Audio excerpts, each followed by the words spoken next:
Queridos irmãos, eu os cumprimento com a preciosa paz de Jesus Cristo, nosso Salvador. Estar aqui é salutar para a minha alma, para o ministério que o Senhor me concedeu. Estar aqui é estar na fonte. Só lamento não poder estar sempre como no passado era razoavelmente possível. E as circunstâncias, as atividades são responsáveis por esta minha ausência, embora eu tenha consciência do prejuízo. Mas dou graças a Deus pelo privilégio que me concede o Senhor de estar nesta tarde convosco, reafirmando os meus votos de amor, de fidelidade aos irmãos que fazem este ministério. E rever o pastor José Wellington é como que tomar biotônico fontoura espiritual. A gente só em olhar para ele, os irmãos sabem, por isso que muitos também vêm, só em olhar para ele é como se estivesse vendo Jesus Cristo. Não é assim mesmo? Estou exagerando? Ele não espelha Jesus Cristo? Então, de maneira que é um privilégio estar aqui, gozar da amizade de todos esses amados irmãos que fazem este seleto ministério. É um patrimônio inegociável. Quis muito estar convosco na escola bíblica de setembro próximo passado. Foi honroso o convite formulado pelo nosso pastor, mas depois de ter assumido o compromisso, lembrei-me que eu tinha um outro anteriormente assumido e por esta razão não pude faltar. É bom que eu lhes diga que eu não conheço nenhum trabalho no Brasil que concorra com a escola bíblica do Belenzinho, foi fora do país. E eu prometi a ele que eu viria aqui dar um abraço pessoalmente nele aqui, para que ele não pensasse que foi um descaso não estar em setembro, viu, pastor? De maneira que aqui estou, mas não vim para ministrar a palavra, não. Eu vim para ouvir, porque nem todos sabem que o meu ministério tem esta ingratidão. São poucas as oportunidades que eu tenho para ouvir. Só tenho para falar. Daí o que é que eu faço? Eu faço um alto-falante virado para cá, e daí quando eu falo, aí vem para cá. Recursos do ministério, não é? Recursos do ministério. E nesta tarde, por orientação e determinação do pastor presidente, eu estou aqui para lhes trazer uns gravetos bíblicos. Eu me lembro que há aproximadamente uns 20 anos, eu saí de um culto lá em Curitiba, meus filhos ainda pequenos. Eu disse para minha esposa: acabei de pregar a última mensagem da minha vida. Ela disse: o que foi que houve? Eu disse: acabaram-se as letras da minha Bíblia. Ela disse: tá bom. E eu pensei que o assunto havia encerrado. E eu passei uma semana de angústias muito grande, por ter uma Bíblia com letras, porém sem letras. Eu não conseguia juntar duas palavras. Aí um dia eu cheguei em casa do trabalho, aí ela passou por mim assim, olhou para mim assim, nem parou, andando assim, levantou a cabeça, que ela é um pouquinho mais baixa do que eu, dá para os irmãos terem uma ideia do tamanho dela, né? Aí ela passou assim por mim e disse: é dando que se recebe. Aí eu segurei. E daí para frente Deus começou a me mostrar que havia ainda muita coisa na palavra. Havia não. E Deus foi me ajudando e a gente tem conseguido passar algumas verdades para os irmãos. Eu estou lhes dizendo isso porque hoje não é exatamente o que ocorreu, mas de toda a Bíblia só tem um texto aqui que é provável que eu lhes diga alguma coisa. Não há outra opção. E como se trata de um assunto que eu estou preparando com muita humildade e com muito temor para ministrar numa escola bíblica, eu admito que Deus está interessado nisto e parte deste assunto eu rabisquei e humildemente quero passar para os irmãos. Eu lhes diria que é provável que eu lhes fale sobre o que Deus é capaz de fazer com um pastor de poucas ovelhas. E para isso eu lhes convido a abrir as vossas Bíblias no capítulo 17 do primeiro livro de Samuel.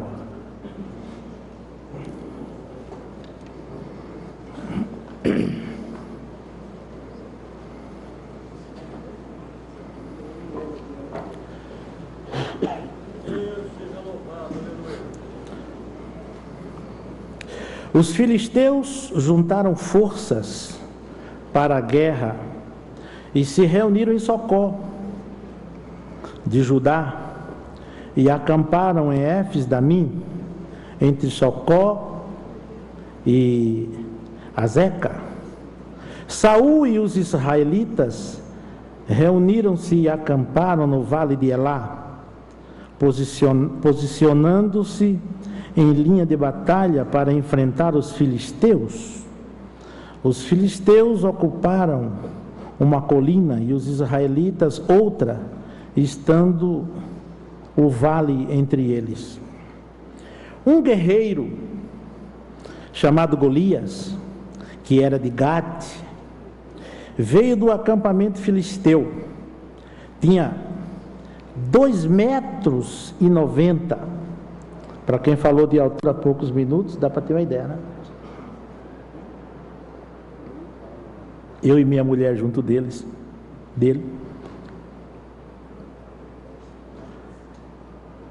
Ele usava um capacete de bronze e vestia uma couraça de escamas de bronze que pesava 60 quilos.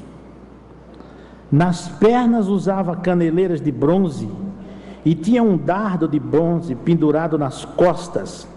A haste de sua lança era parecida com uma lança de tecelão, como uma lançadeira de tecelão, e sua ponta de ferro pesava 7,2 kg. Seu escudeiro ia na frente. Golias parou e gritou às tropas de Israel: por que vocês estão se posicionando para a batalha? Aleluia! Não sou eu um filisteu e vocês, os servos de Saul? Escolha um homem para lutar comigo. Se ele puder lutar e vencer, nós seremos seus escravos. Todavia, serão nossos escravos e nos servirão, se o vencer. E acrescentou: eu desafio hoje as tropas de Israel, mandem-me um homem para lutar sozinho comigo. Ao ouvirem as palavras dos filisteus, Saul e todos os israelitas ficaram atônitos e apavorados. Davi era filho de Jessé, o efrateu de Belém de Judá. Jessé tinha 8 filhos. Você se lembra dessa história? E já era idoso na época de Saul. Os 3 filhos mais velhos de Jessé tinham ido para a guerra com Saul. Eliabe, o mais velho, você conhece Eliabe? Se lembra dele? Abinadab, o segundo, e Samar, o terceiro. Davi era o caçula. Os 3 mais velhos seguiram Saul. Mas Davi ia ao acampamento de Saul e voltava para apacentar as ovelhas do seu pai em Belém. Meus queridos irmãos, essa história é certamente a mais saliente, a mais relevante quando se trata de guerra, de batalha no Antigo Testamento. É a luta de Davi contra Golias. É uma guerra que nos conduz quase que a um desencanto, se nós não soubéssemos o fim desta guerra.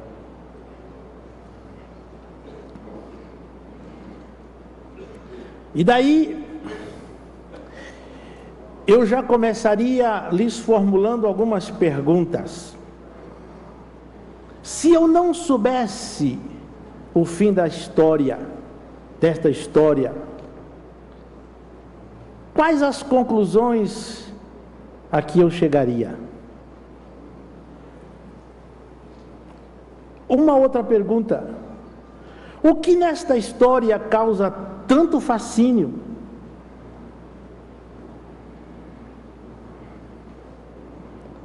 O que é que essa história tem de tão atraente, não somente em meio ao povo evangélico, mas em todas as camadas sociais?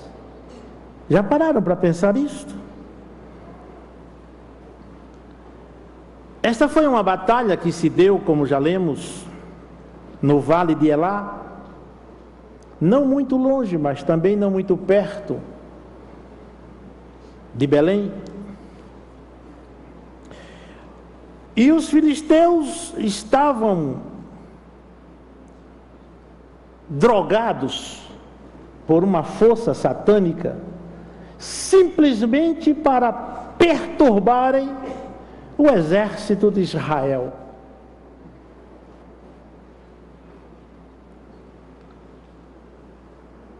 Davi estava com seu pai nas cercanias de Belém, cuidando de umas ovelhas, das ovelhas do seu pai. Num belo dia, o seu papai o chama e diz: eu necessito que você vá ao arraial, onde está o exército de Israel, do qual faz parte os seus primeiros 3 irmãos, e você vai levar para eles alguma coisa.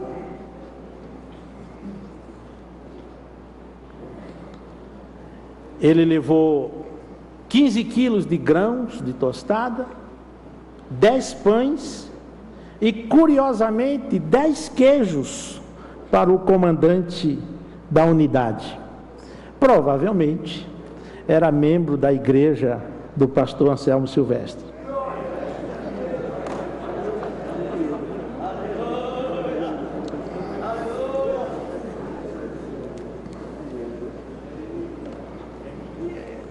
Davi sai caminhando, subindo e descendo subindo as ladeiras e descendo para os vales, até que, num determinado momento, ele sobe no último planalto, de onde consegue enxergar uma cena para ele atraente. Em função da sua ingenuidade, ele só via a beleza, só via os guerreiros, alguns cavalos, lanças que reluziam ao nascer do sol, e ele achou aquilo muito pitoresco, e a vontade de se aproximar também foi aumentando, o que o fez. Chegou ao guarda, ao que era responsável pelos... Eu esqueci o nome do que guarda os bens dos soldados. O pajem, muito obrigado, o pajem de armas e de seus equipamentos. E quando ele está perto do guarda, ouve ao amanhecer, pelo 41º dia, um mega filisteu desafiando o Deus de Israel. Aí Davi vira um bicho.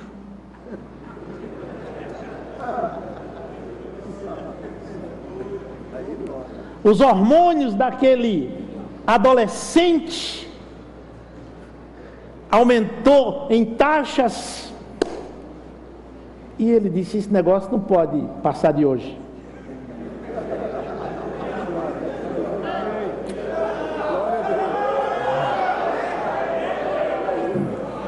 Mexeu com meu Deus, mexeu comigo.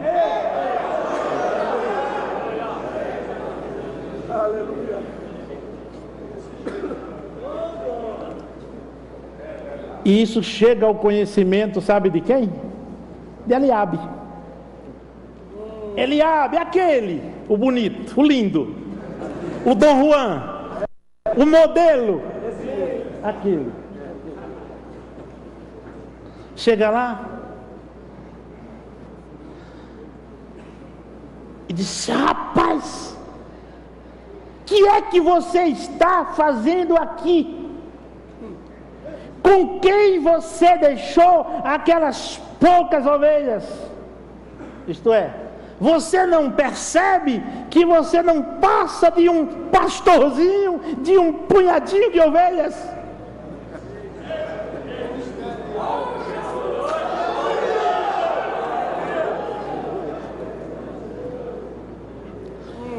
Ou você pensa que eu não conheço as intenções do coração? Safado ainda, mais de tudo mentiroso, porque ele não conhecia. Eu sei que você está aqui só para aparecer na mídia, na hora do repórter. Davi tinha propostas mais nobres.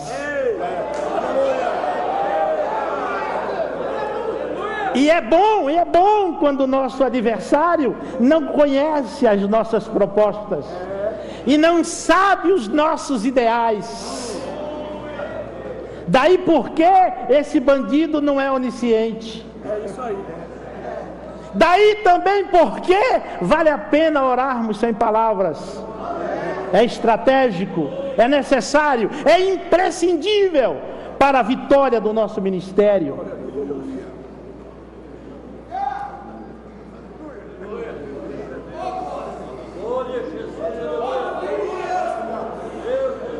Daí Davi diz: você não entende esse assunto, você entende de ser soldado, mas eu entendo do negócio que você não entende.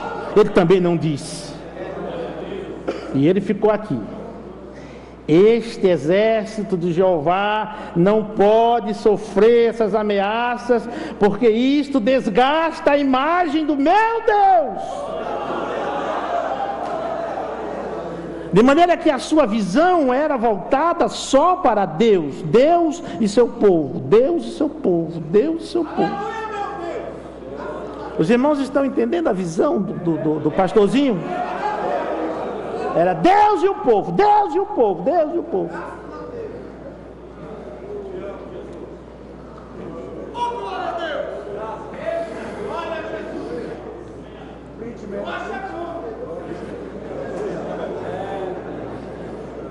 Mas quando ele olha para quem está desafiando o povo, ele começa a enxergar que se tratava de um homem de quase 3 metros, um homem que trazia um capacete enorme de bronze, que só aparecia os olhos, só aparecia os olhos. Não esqueça o que eu estou falando. Era um capacete que só aparecia os olhos. Ele vestia uma couraça de escamas de metal que pesava 60 quilos. Ele trazia caneleiras que desciam até os joelhos para não ferir os músculos que mantêm os joelhos estendidos, para que ele não se ajoelhasse. Ele trazia um dardo nos ombros, que somente a sua lança, a ponta da lança, pesava apenas de 9 a 11 quilos, a ponta.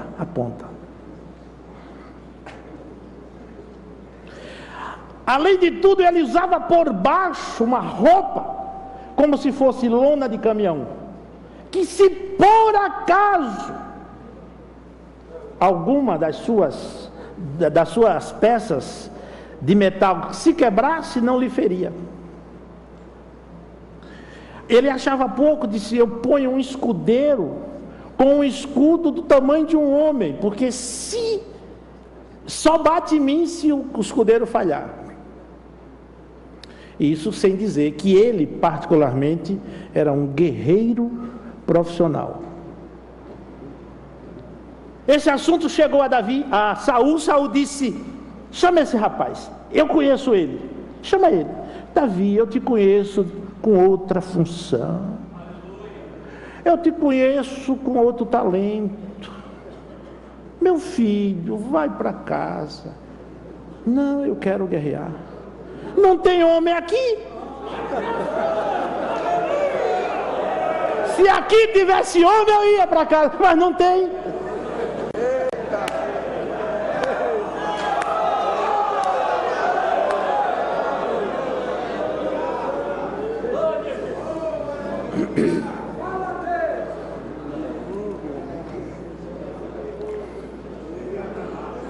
Aleluia.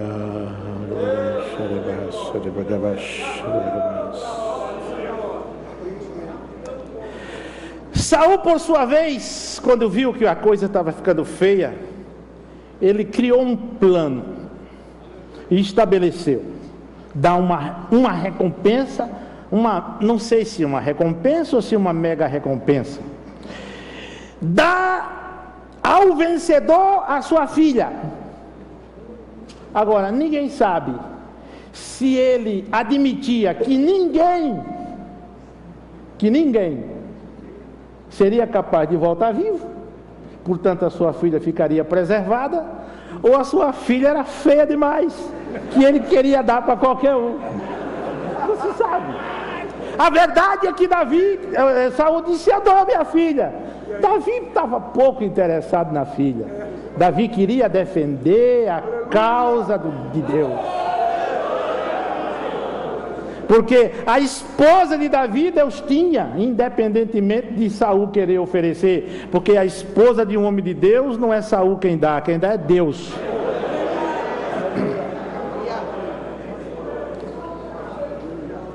E além do mais, riquezas. E o seu pai seria isento dos impostos por toda a vida. Mas isso não embriagou Davi. Isso não embriagou Davi. O que ocorre é que Saul disse a Davi: este camarada é um gigante. Eu não acho. O que você está dizendo? Você sabe o que significa gigante? Sei. Eu sou especializado em lidar com gigante. É mesmo, Davi? Quem é o teu gigante? Deus. Então, se Deus é meu gigante, Golias é fichinha. Eu quero ir. Mas meu filho, você volta morto. Não volto. Eu não volto morto, porque quando veio um leão para querer tragar uma das ovelhas do meu pai, eu resolvi pôr a minha vida em risco, para que uma das ovelhas do meu pai não viesse a perecer. Não parece com você esse assunto? Não parece com o seu ministério esse assunto? Glória a Jesus. E da mesma forma, Saul, quando veio o urso, eu enfrentei, contanto que nenhuma ovelha eu perdi. Davi, você está me convencendo.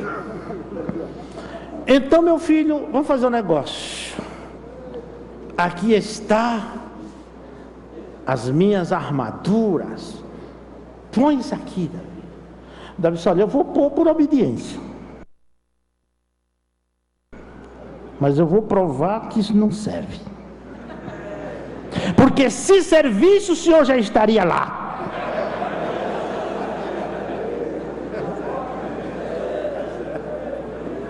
Mas como o Senhor é rei, que custa ele obedecer? Mas é só para o Senhor ter o gostinho de me ver palhaço. Porque usar o que não é meu é palhaçada, mas eu vou pôr, porque o Senhor quer.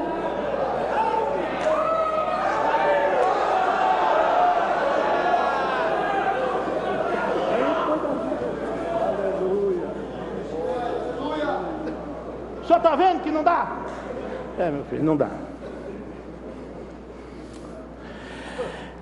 Então vai, e o Senhor seja contigo.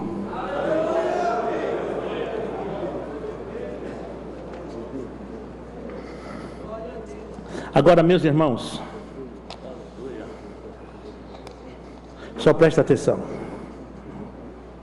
Davi vai à guerra.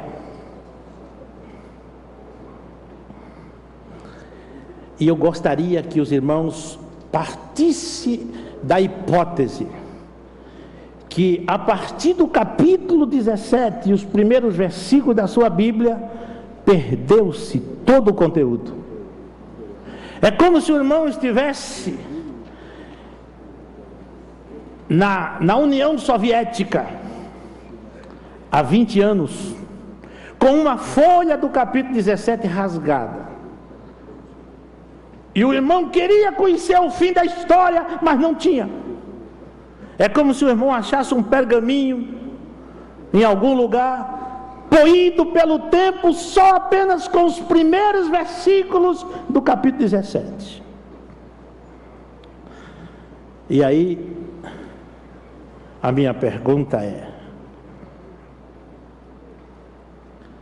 se eu não conhecesse essa história, a que conclusão eu chegaria? Se eu não conhecesse o final dessa história, eu celebraria a vitória de quem? De quem?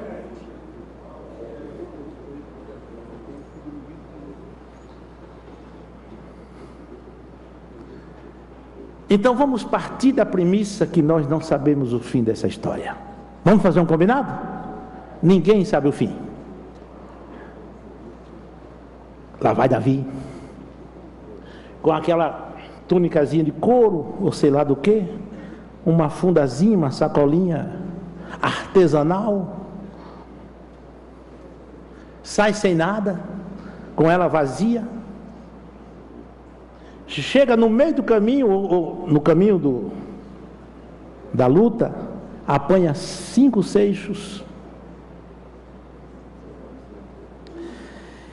e se coloca diante de Golias e entre ele um escudeiro.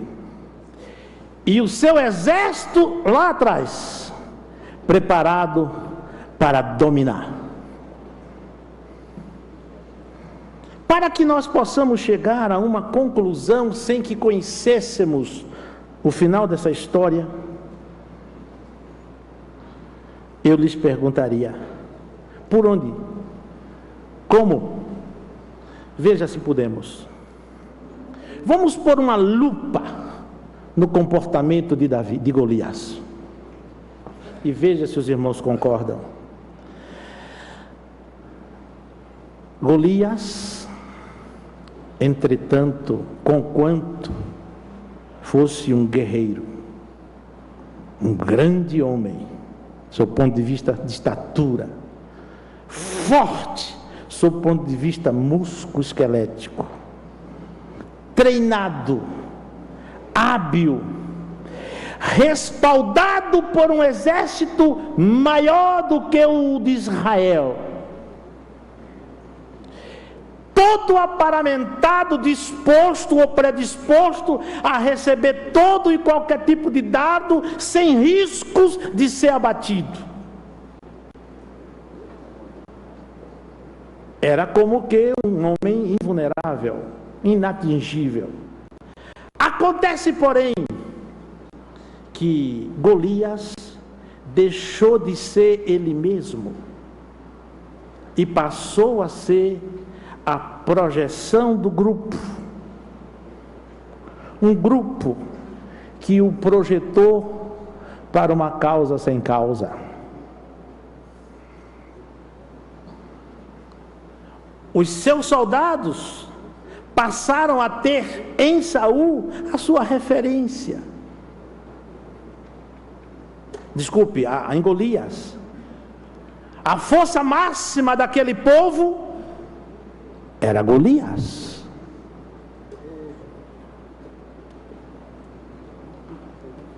Para aquele exército, toda a esperança estava em Golias. Golias se projetou um mito de si próprio. Ele já não tinha mais identidade, ele era a projeção do povo. Ele perdeu a liberdade de ser ele mesmo. Ele era um escravo do grupo, que sem causa o elegeu. Golias era a fantasia do grupo. E o exército filisteu estava ancorado, ou escorado, ou descansado nesta filosofia de guerra.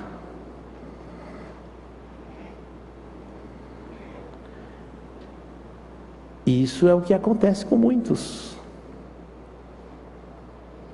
que assumem o papel de representar certos grupos com base em nada, simplesmente na vaidade de ser um representante, porque de outra forma não seria jamais. Daí a fragilidade, a exposição, e daí o ponto crítico e o risco da derrota.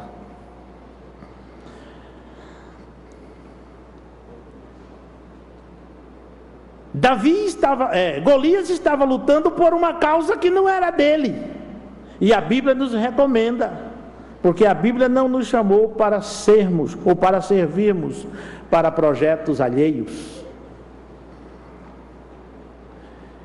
A outra falha de Golias é que naquela guerra não tinha nada, absolutamente nada em jogo, a não ser a vaidade de quem subjuga quem. Isto é o câncer do poder. Quem subjuga quem? E por esta causa vamos matar e morrer. Mas o que é que se deseja? Eu quero provar que eu mando. Eu quero provar que eu vou subjugar. Eu quero provar que o comando é meu.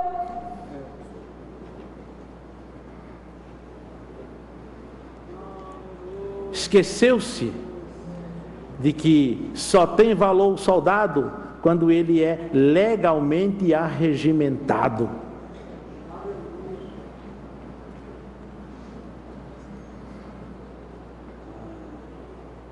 Para Golias, era uma luta sem causa, não era o caso de Davi. A causa ali era mostrar quem era mais forte. E por ironia, que não foi por acaso, Deus escolhe o mais fraco para lutar com o mais forte.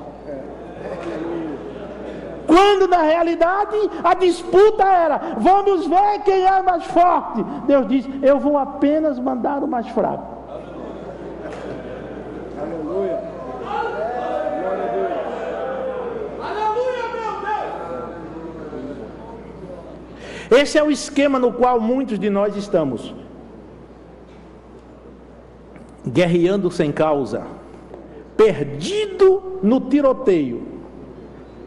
É só o que eu posso dizer: perdidos no tiroteio.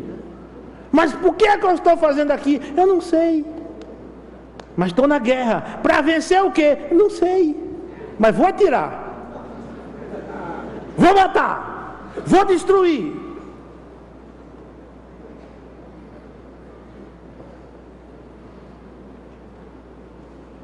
Golias se julgava o único.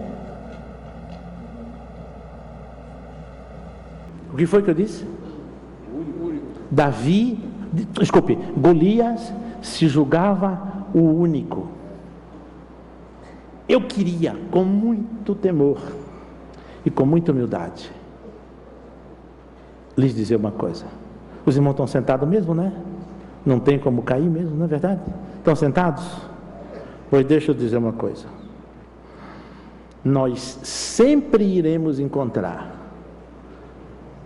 alguém melhor que nós,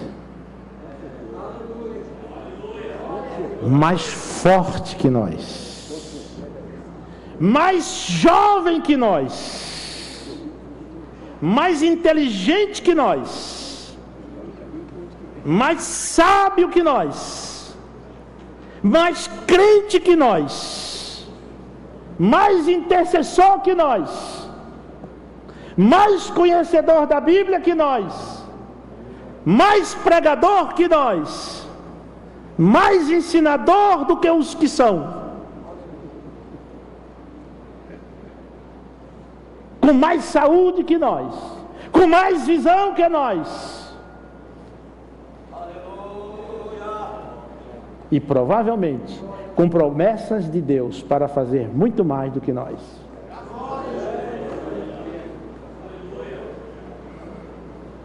E se nós nos encontrarmos como Golias, achando ser o único, nos frustraremos. No dia que Deus apresentar a mim, se eu for assim, eu vou cair, eu vou me derrubar, eu vou me autodestruir, porque eu não vou tolerar alguém melhor que eu, se eu fosse assim, graças a Deus. Mas Golias não tinha esta visão. Golias não admitia ninguém melhor do que ele. Mas a minha pergunta, com muito respeito ao meu irmão, é: qual é a sua guerra? Qual é a causa da sua luta? Qual é a bandeira do ministério que o irmão impõe? Qual é a sua bandeira? É um cargo? É um nome? É uma cidade? É um povo? É um grupo? É a fama? Qual é a sua bandeira? É a força? É a vaidade de ser ou de ter? Que Deus nos ajude e nos guarde para não estarmos vivendo a filosofia de Golias. Um outro ponto que levou este homem a enfraquecer é que ele, à medida que se sentiu forte, enfraqueceu. Porque o poder enfraquece. O poder vulnerabiliza o homem. Eu quero lhes dizer uma coisa com muita franqueza. Na minha vida, as minhas decepções ocorreram nas áreas que eu me julgava mais forte. Por isso que Paulo diz: quando penso que sou forte, estou fraco. Por quê? Porque quando nós nos sentimos fortes, prescindimos de Deus. Quando nos sentimos frágeis, contamos com a misericórdia de Deus. A consciência do poder é a fraqueza. Ah, mas eu sou talentoso. Mas olhe, o talento é uma bênção, mas não é para todo mundo, não. Porque para a maior parte dos homens,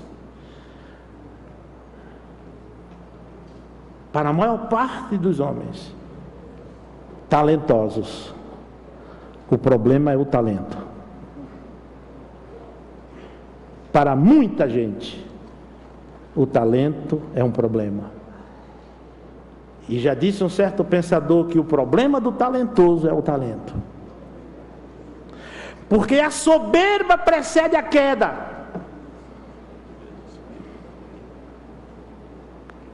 Mas na nossa fraqueza, Deus nos faz fortes.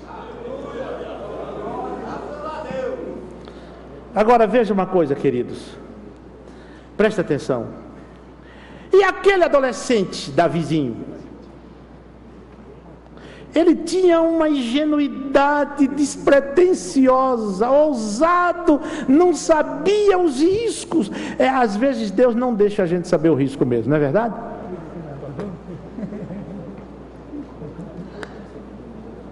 O lindo de tudo era que Davi era feliz consigo mesmo. Davi não era azedo, Davi não era prepotente, Davi não era antipático, Davi não ostentava, ele não tinha por que ostentar.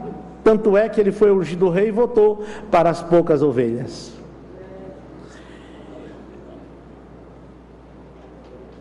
Eu queria dizer uma coisa para os irmãos, com muito carinho e com muito respeito. O nosso relacionamento com Deus e a nossa prestação de contas pelo que estamos fazendo com Deus se dá e se dará com a pessoa que nós somos. Isto é, o meu relacionamento com Deus se dá com a pessoa que eu sou. E a minha prestação de contas com Deus se dará com a pessoa que eu sou. Lembra-se daquele encontro de Deus no Val de Jaboque? Lembra-se? Quando Deus chegou e perguntou: qual é a tua fantasia? Você é a fantasia de quem?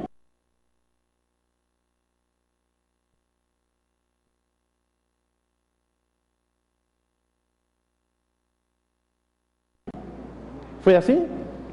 Não. Qual é o teu nome? Eu tenho muitas preocupações comigo.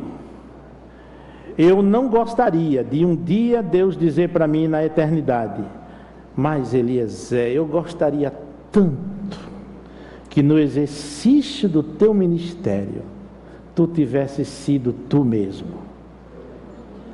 Eu queria fazer tanta coisa contigo, com tua personalidade, com teu estilo, com teu tamanho, com as tuas limitações. Eu queria fazer muito, mas você achou que o caminho era encarnar a imagem de alguém? Daí você impediu que eu usasse você como você mesmo. Davi disse, não quero ser você não, Saul, eu quero ser eu mesmo.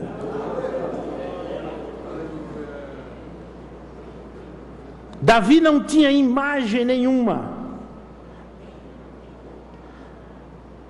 a defender. Ele não tinha imagem nenhuma. Sou pastor de ovelha. Se eu perder esse negócio aí, que eu não vou perder, não estou perdendo nada.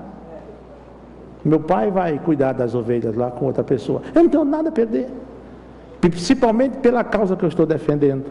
E outra coisa, não estou defendendo grupo nenhum.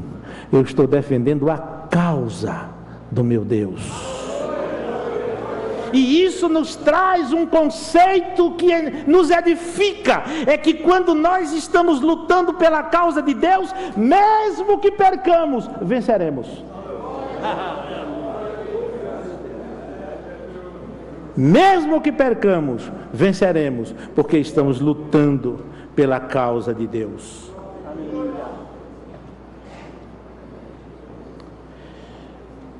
Meus irmãos, um vencedor se conhece pela causa que ele abraça. Um vencedor se conhece pela causa que ele abraça. Eu tive a oportunidade de conhecer a cela onde Nelson Mandela passou quase 27 anos. Começou a forçar os parafusos do sistema sul-africano. O governo do apartheid começou a perceber que não tinha mais como conter Nelson Mandela preso.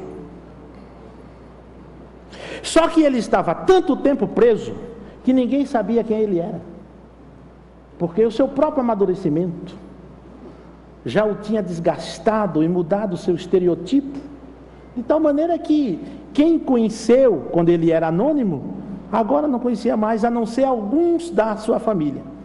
Daí o que fez o governo sul-africano? Pegou um carcereiro especializado e saía com ele no carro, para ele ir aos poucos, tomando conhecimento, se reencontrando com o social, com a arquitetura, com o ar puro, com o trânsito, com a realidade de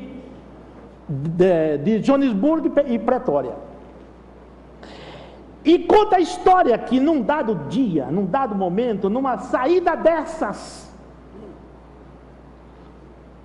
o camarada foi no bar comprar um maço de cigarro e deixou ele sozinho. E ele conta que teve a maior vontade de gritar: eu sou Mandela, eu sou Mandela. Era o suficiente para todo mundo ficar com ele e o governo perder a causa, e ele ganharia a liberdade. Mas ele disse que ao mesmo tempo que teve aquela vontade de gritar: eu sou Mandela, ele se lembrou disso. Mas espera aí, se eu gritar eu sou Mandela, eu vou lucrar, mas a minha causa vai perder.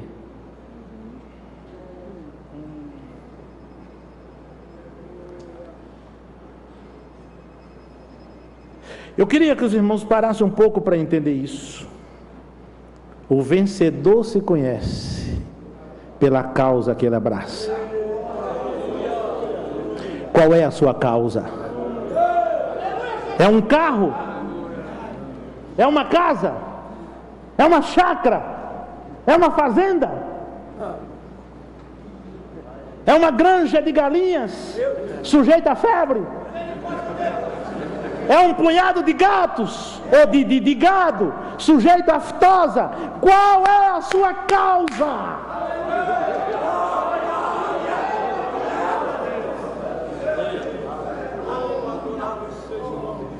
Qual é a sua causa?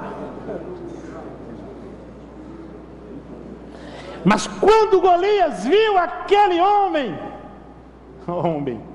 aquele piá, né, para os sulistas, aquele garoto, aquele menino, aquele moleque do Ceará, Pernambuco, né? Lá é moleque, né? Eu já me lembrei dele. É moleque que chama lá? É, moleque. Eu tô no Ceará, em Pernambuco, não é verdade? aquele moleque. Quem é você, moleque? Tira o capacete.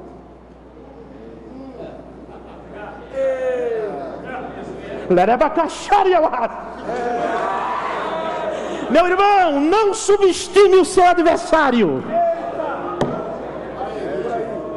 Aleluia. Quem é você, moleque? Davi não teve nem tempo de responder. Eu vou te em nome de Jeová, rapaz. Pá. Eu acho que Golias nem conseguiu ouvir tudo. Ele foi para o inferno sem saber tudo que Davi disse lá de baixo, do outro lado. Porque ele foi nocauteado.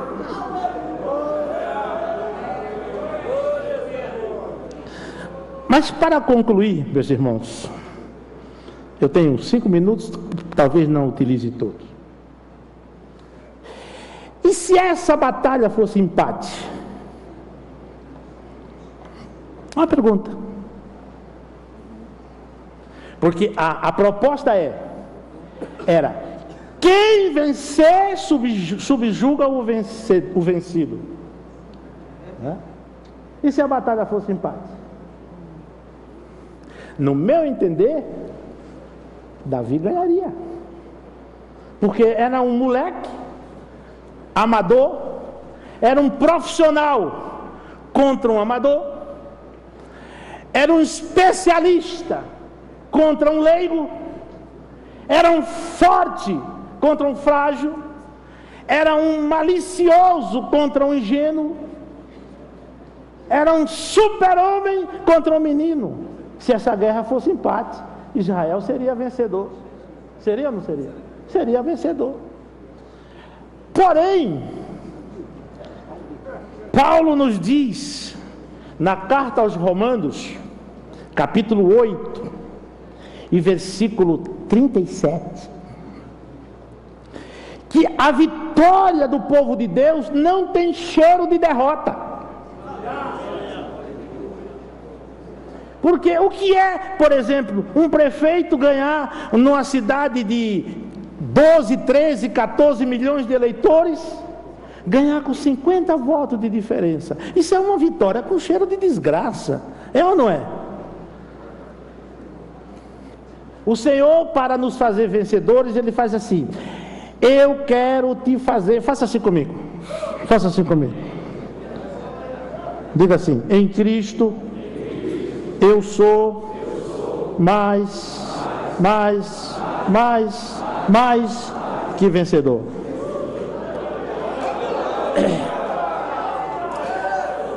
Se Golias ficasse doente, já estava bom demais.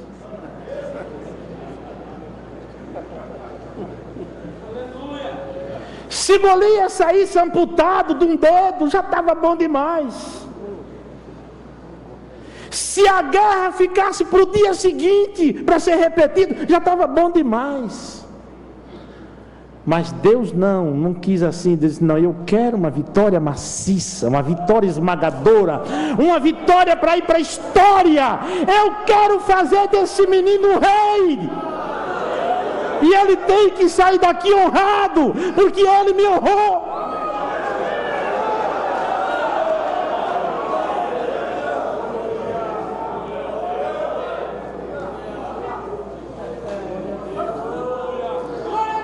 Eu quero encerrar esse meu pensamento bíblico dizendo o que disse Paulo, escrevendo aos Efésios capítulo 3 e o versículo 20. Paulo disse que Deus é poderoso para fazer tudo, muito mais. Quando você diz tudo, já encerrou tudo, não é verdade? Faça assim comigo: Deus é poderoso para fazer tudo. Põe tudo que você imagina que é vitória para você. Agora diga comigo: Deus é poderoso para fazer, põe tudo, tudo mesmo. Põe tudo aqui dentro. Diga: para fazer tudo. aí você põe um ponto final. Aí Paulo faz vírgula. Muito mais. Tá bom, Paulo. Não, além. Além do quê? Daquilo que pedimos. É verdade, Paulo. Às vezes a minha fé é tão pequena que eu peço, mas tem determinadas coisas que eu só penso. Paulo disse: o que você pensa também. Então,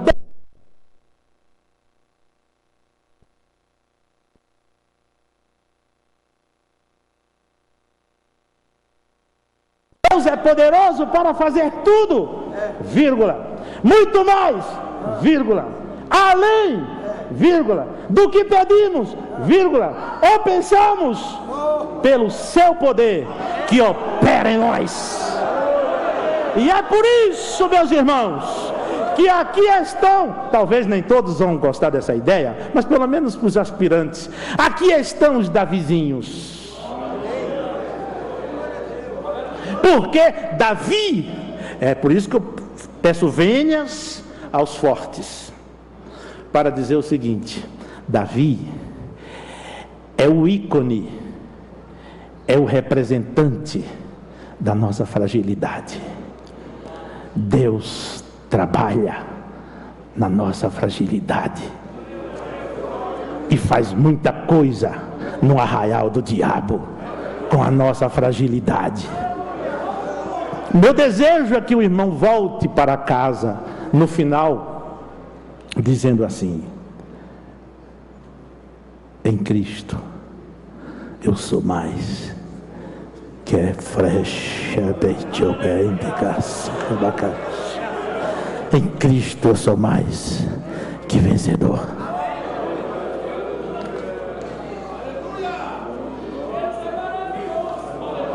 Amém?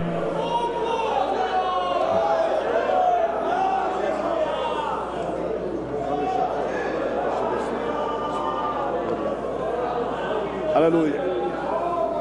Aprendemos, irmãos, o que Deus faz, porque poder Ele pode, né? Com um pastor de poucas ovelhas, né? Já aprendeu isso? Amém?